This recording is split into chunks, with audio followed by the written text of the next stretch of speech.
Hello, lovelies. You're welcome back to my channel. If you're new here, my name is Bola. Thank you so much for joining. If you're a return subscriber, thank you for coming back again. I am the host on this channel, The Immigrant Nurse. And on this channel, we basically discuss everything about immigration, migrating abroad, and most especially nursing in the abroad because I am a nurse myself.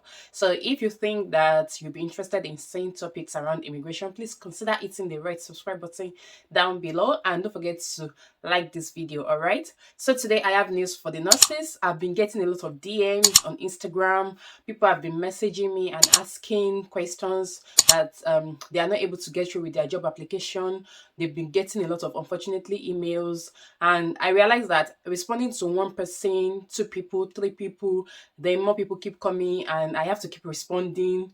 I felt it's just better I film a YouTube video that will address all of these concerns at once. And anybody who has subsequent challenge or anybody who has challenge going forward, or any new person who come across my Instagram page or my YouTube channel and has the same question, will definitely find somewhere to get answers to those questions, which is why I have come today to film this video. So today from the topic, I'll be explaining what you need to do, because most times when you're not getting job application, one thing is usually the reason for it, and it is your supporting statement. So if your supporting statement is not good enough, you will not get that job. You will keep getting, unfortunately, email, and most people don't even understand what supporting statement is. They don't know what is required of them. They don't know what is expected of them to fill in their supporting statement, which is why I felt, okay, let me just do this so that it will give you an idea and a clearer perspective as to what you are expected to do. So if you've been applying for job using track.jobs or nursingjobs.uk .nhs.uk, you would have seen a colon in your application where you are expected to fill in supporting statement. So supporting statement is a brief summary of who you are and how you best fit into the job. Now, what does that mean? When you're applying for a job, you will see that there are always two attachments under each job application. One is job description and the other one is person specification.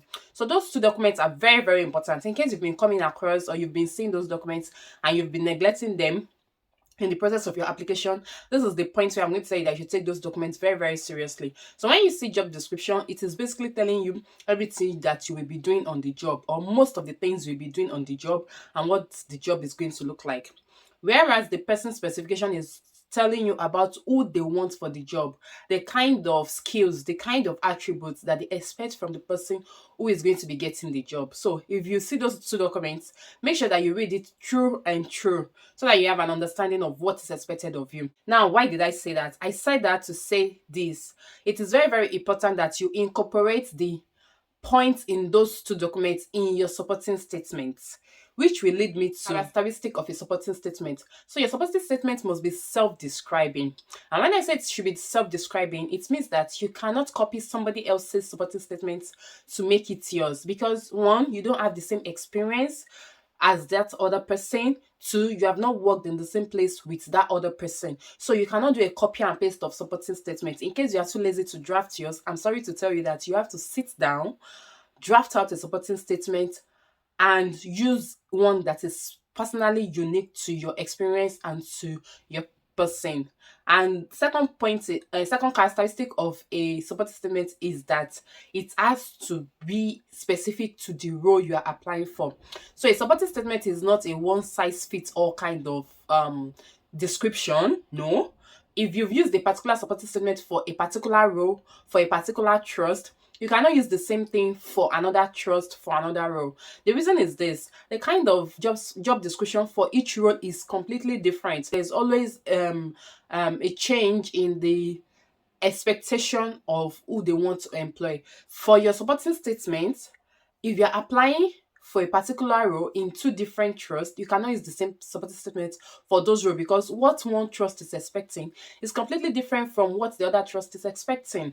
The kind of activities that is being done in a trust in their own acute medical units is not exactly the same with what is being done in another trust in their own acute medical unit. So based on the trust, based on the job role, you must draft each supporting statement for each reasons or for each application that you are making. I hope that makes sense to you. So supporting statement is very, very stressful to draft out, but you must be ready to do the job. Until you are ready to do the job and you get it done, that is when you can actually be successful in your applications. I'm going to tell you different points you need to consider when you are drafting your supporting statement. The first thing you have to consider is your experience so far. So let's say that you've not had a lot of experience. Let's say you just graduated from the university, and you've just finished your internship and you're trying to come into the United Kingdom. Fine, you've not had so much experience. Now, it doesn't matter whether you've gained this experience as a student or as an intern. What matters is how you are putting your experiences together. Because the truth is, there are some things that you've learned as a student that even in your years of work, you may not come in contact with them again. And sometimes you may even come in contact with them, and those experiences will help you to handle the situation better. So, what I am saying in essence is that you have to combine your experience from your years of training up to your years of work as a staff nurse when you are writing out your supporting statement. So you have to put all your experiences together.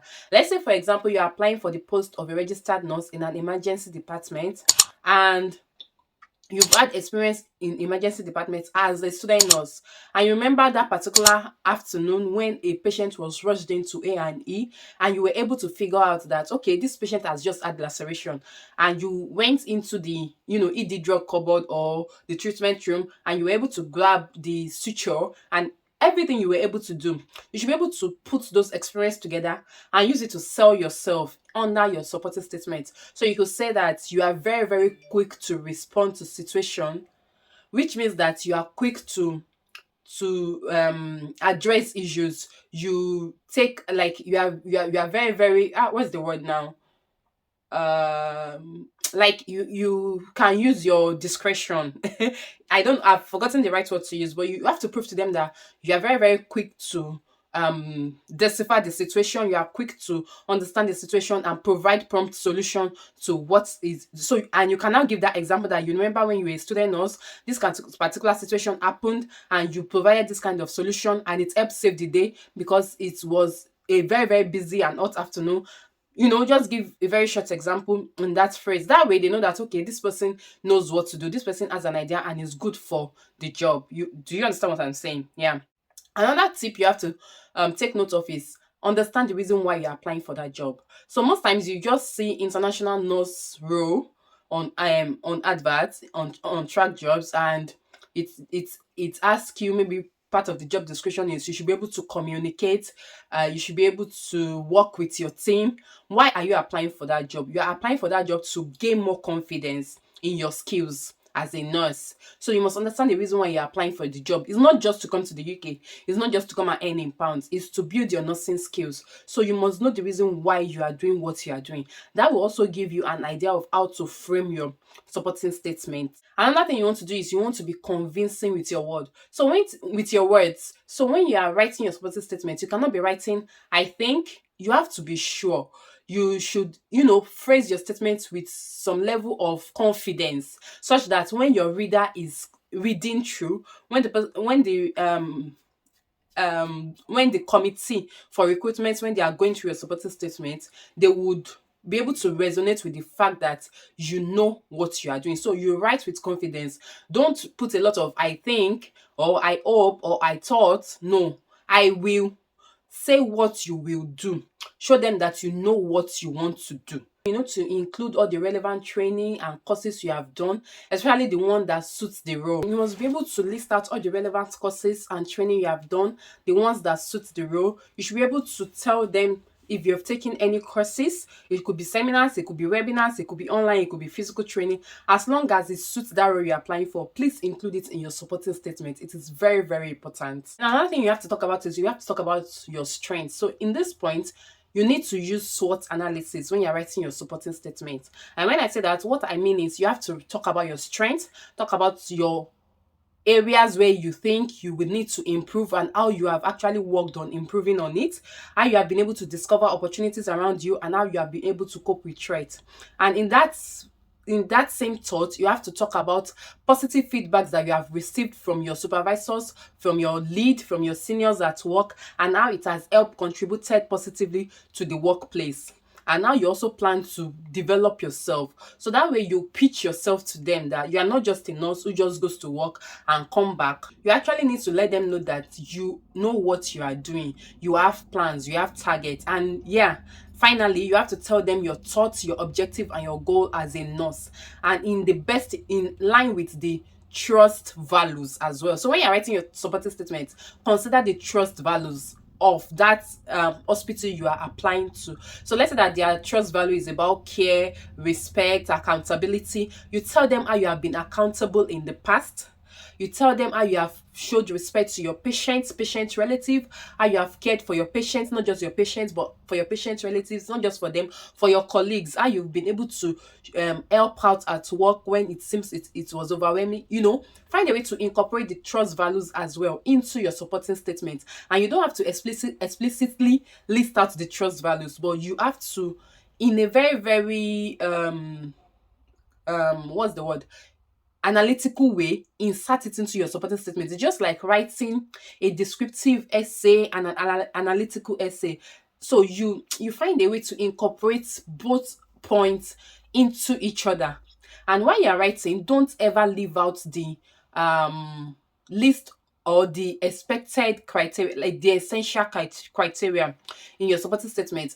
Always include the essential criteria under the person specification in your supporting statement. So make sure that you have those essential criteria, because they are the very, very important things they are looking out for. That's basically it. If you have any further question, let me know in the comment section and I will do well to answer each and every one of your questions. If this is still unclear and you need me to elaborate more, let me know in the comment section and I will do well to answer everything. Thank you so much for watching, guys. I'll see you in my next video. If this has been helpful for you, please do well to hit the like button down below. Do well to share with your friends that are still trying to apply for a job to come into the United Kingdom. I'm sure they will find it very, very helpful. Thank you so much. Before you go, hit the red subscribe button down below and I'll see you in my next video. Till then, stay safe and stay blessed. Bye.